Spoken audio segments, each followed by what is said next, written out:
¿Cómo se llega a una política pública en materia de seguridad ciudadana? Que se puede responder de dos maneras y que es una diferencia significativa. Una es cómo se llega teóricamente, es decir, lo que se debería hacer o parece razonable hacer. Y otra que a mí me parece más interesante como punto de inicio, que es intentar ver cómo se llega en la realidad de las cosas, ¿no?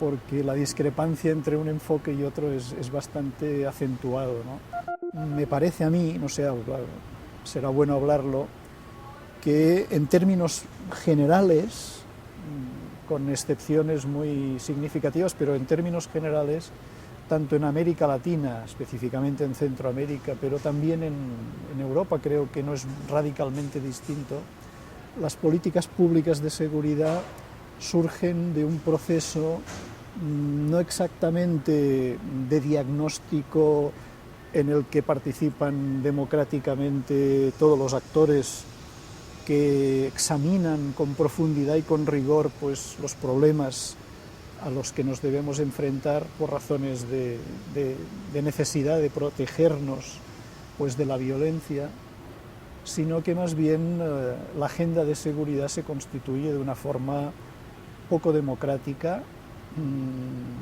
poco rigurosa, muy sesgada, con lo cual, a partir de ahí, las políticas públicas de seguridad nacen casi condenadas, yo diría que al fracaso, ¿no? Si el diagnóstico del problema, la formulación del problema, que presupone la comprensión del problema, ¿no? De sus raíces, de sus conexiones, de los factores de riesgo, si no responde a una visión lo más amplia y lo más profunda posible, y ese es el hecho crucial, sin eso yo ni siquiera me sé imaginar, me resulta imaginable que puedan surgir ningún tipo de políticas públicas que realmente den una respuesta real a los problemas reales, ¿no? Y que puedan llegar a evitar que esa política pública que pretende resolver un problema no termine o bien convirtiéndose en parte de ese problema, es decir, agravándolo, o bien generando un nuevo problema y en el peor de los casos, pero no excepcionalmente, creando no solo un nuevo problema, sino mucho más grave que el que se pretende solucionar. Hay una distinción muy significativa, que es tomar conciencia al menos de cuál es una aproximación a la dimensión objetiva de la inseguridad, es decir, formulada en términos pues, de estadísticas delictivas, en el peor de los casos, es decir, porque ese es el peor de los indicadores, aunque es el más común. Y otro, bueno, pues en determinados países, no es aún quizá el caso de Centroamérica de manera general, tampoco el de América Latina, pero tampoco el de Europa, es decir, hay pocos países en los cuales, como sabes, las prácticas de encuestas de victimización sean consolidadas, etcétera, y donde eso ocurre, como es el caso de Cataluña, que tiene pues, una historia desde el año 80-81, es decir, que tiene una secuencia importantísima, los límites de esa aproximación son obvios, evidentemente, pero sí que permiten ir tomando más esa conciencia de cuál es la realidad delictiva, de momento la realidad delictiva, cómo va evolucionando, y otra, cómo evoluciona el sentimiento de seguridad entre los distintos segmentos de la población. Y finalmente, claro, y esa es la cuestión relevante, si esos dos procesos van en paralelo o presentan algún tipo de discrepancia. Es decir, dicho más simplemente, ¿no? Es decir, que se puede dar y se da en una ciudad, pues que los índices delictivos suben pero la percepción de inseguridad baja, y viceversa sobre todo, ¿no? Es la policía la que hace la fotografía de la evolución de la inseguridad.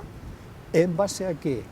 Al registro, no de la delincuencia total que hay en la sociedad, que no la conoce la policía, ni la puede conocer, sino a la pesca que obtiene de su actividad. Claro. Entonces, efectivamente, llega un momento que dice, ¿cuál es el problema? El problema es, fíjese, pero claro, ¿y cómo distribuye usted los recursos policiales? ¿Dónde geográficamente? ¿Y qué sectores sociales son los que son más interpelados en la calle? ¿Y por qué? Claro, depende de a quién pidas identificación, obtendrás una cosa u otra. Depende de dónde mandes a patrullar a los recursos policiales, claro, el registro policial será uno. Y en cambio, hay como una convención no escrita que hace que cuando cuando la policía da cuenta de su actividad, entendemos que no está dando cuenta tanto de su actividad como de la evolución neutra de un problema social, sí, del cual él es el experto que da cuenta, ¿no? En general, los procesos en América Latina, las instituciones policiales fueron quienes eran las dueñas y administradoras de la información, y es un elemento de poder para las negociaciones políticas con el resto de las agencias del Estado. Entonces, entendiendo este proceso, también la rendición de cuentas tiene que valorar mucho o hacer un abordaje muy severo sobre cómo está normado en un país, en un gobierno local, el secreto. Porque si luego no vamos a compartir la información, luego no voy a poder contrastar lo que está diciendo una institución con otros mecanismos institucionales o con otros mecanismos de la sociedad civil, es como muy difícil. Las estadísticas pueden tener problemas. Un poco de lo que se trata de eso es de tener toda la información posible de todos los sectores posibles, de modo que tengamos no una imagen objetiva, pero por lo menos una imagen, claro, mucho más consensuada, exacto, de lo que es la realidad del delito en este caso. Creo que es importante resaltar en términos de acceso a la información el rol de los medios de comunicación en su conjunto en los temas de inseguridad y violencia. Se dicen los medios de comunicación muestran sangre porque se vende sangre. Yo no estoy tan segura. Creo que los medios de comunicación de aquí a 10 años van a tener que encontrar otro nicho, porque eso ya va a aburrir, tengo la impresión. Entonces, si podemos empezar a trabajar, sobre todo, de brindar información de una manera responsable, ¿no? Muchas de las noticias que tienen que ver con violencia o tienen que ver con hechos delictivos no tienen fuentes corroborables, no tienen lenguajes adecuados, tienen un uso, si se quiere, potenciador de más violencia. Con esto no estoy diciendo que los medios generen violencia, pero sí que tenemos que trabajar juntos en un esfuerzo conjunto de producir mejor calidad de información. En el caso de Medellín, que es un caso interesantísimo, que durante toda la administración de Sergio Fajardo, Medellín aparece como la ciudad con una baja impresionante en delitos. De repente cambia la alcaldía y sube el número de delitos. Lo que se empieza a discutir ahora es que ha habido todo un proceso de maquillaje de las estadísticas para mostrar a la gente que Medellín era una ciudad segura. La gente en Medellín se sentía segura, a pesar de que la realidad de su seguridad era la misma que antes de la alcaldía de Fajardo. Entonces, claro, viene todo ese tema de sí, cómo romper las estadísticas, y en ciudades como San Francisco lo que se hace es trabajar con la comunidad, y eso ha permitido obtener mejores resultados incluso que políticas de tolerancia cero, y creo que eso es como el punto importante, cómo trabajar con la comunidad, o sea, cómo hacer políticas públicas que vengan desde abajo. Volver sobre la distinción entre percepción de seguridad y dar un paso más, ¿no? Es decir, como decíamos antes, esa distinción es crucial. ¿Por qué? ¿Por un interés puramente académico? No, precisamente por interés político. Porque sin esa distinción no se puede entender justamente pues, lo que estamos hablando, ¿no? Cómo es que las políticas públicas, en concreto examinadas en Medellín, en Nueva York, en Barcelona, cómo es que van orientadas a lo que van orientadas, ¿no? ¿Por qué tienen ese interés? Y además pueden conseguir éxitos momentáneos en el sentido de apelar no tanto a modificar los factores de riesgo sociales, económicos, culturales, que sabemos que de una manera o de otra están ahí incidiendo en la evolución de la inseguridad ciudadana, sino claramente destinados a modificar la percepción de inseguridad de una determinada franja social. Lo digo porque casos como el que pones, pero muchos otros, como el de Medellín o de Nueva York, yo creo que no se pueden entender con una simplificación más de las muchas que hacemos, ¿no? Es decir, bueno, claro, hay un gobierno conservador que adopta una política represiva, y sí, claro que sí, pero ¿y qué más? También hay una ciudadanía que está esperando, pidiendo y aplaudiendo ese tipo de políticas. Si se nos olvida esto, no entendemos nada, ¿no? Es decir, porque luego parece como que hay siempre es un juego de confabulaciones, ¿no?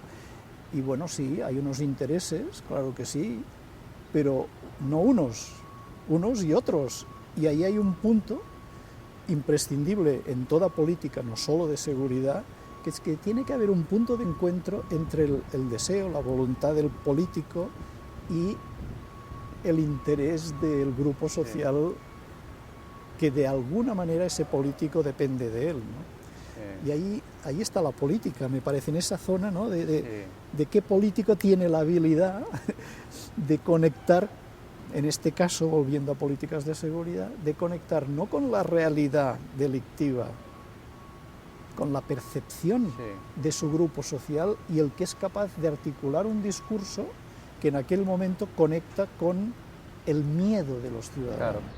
Y el imaginario opera en las políticas públicas, es decir, esa es la otra cuestión que hay que subrayar constantemente, ¿no?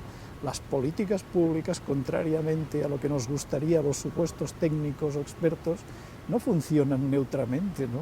No hay unos laboratorios que diseñan y aplican de manera séptica y en base a datos demostrados. No, las políticas públicas se configuran en ese escenario conflictivo de las relaciones de poder en la sociedad, ¿no? En el cual los grupos dominantes terminan imponiendo una visión, una formulación del problema, una agenda que prioriza. Uno de los temas importantes es no entender que el concepto de seguridad humana es diferente al de seguridad ciudadana. O sea, que son conceptos que, si bien no son la misma cosa, no tienen la misma historia, son conceptos que apuntan a lo mismo, que es la protección del individuo y sus derechos, ¿no? Que no solamente la protección del individuo, lo que se llamaría la protección del miedo, o sea, preservarlo del miedo, sino también garantizar sus necesidades.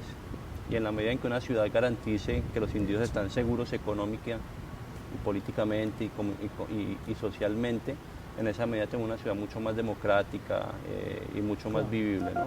La seguridad no es únicamente aquello que tradicionalmente se entendía que era la relación con la delincuencia. Es decir, la delincuencia es una parte de la seguridad, pero la seguridad es un tema mucho más complejo, ¿eh? La seguridad, desde nuestro punto de vista, implica de alguna manera las garantías de que el ciudadano goza de una cierta calidad de vida, de que su vida cotidiana está ausente de riesgos, y esto va mucho más allá de la existencia o no de delitos. Es decir, la finalidad de las políticas públicas de seguridad es que el ciudadano se sienta seguro, y muchas veces la seguridad del ciudadano no depende únicamente de la ausencia de delitos o no, sino de la calidad de vida que tiene, de la accesibilidad que tiene a su residencia, o de la seguridad con la que se mueve de la residencia al trabajo, de los espacios públicos de que dispone, de lo bien o mal diseñadas que están las calles, del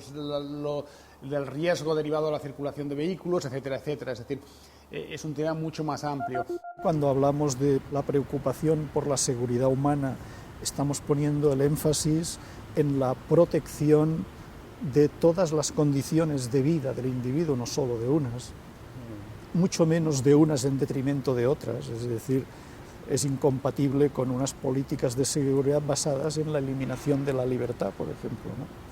Y por tanto, cuando se manifiesta la preocupación por la seguridad ciudadana, se está simplemente haciendo lo mismo, lo que pasa que contemplándolo en un ámbito más estrictamente urbano, más relacionado con unos tipos de violencia, pero sí que es crucial, como bien dices, que quien quiera tratar la seguridad ciudadana no pierda de vista que está tratando la seguridad humana. Si no, volvemos a lo mismo, al punto de inicio. Vamos a caer, una vez más, o a reiterar políticas basadas en visiones simplistas, sesgadas y contraproducentes del problema.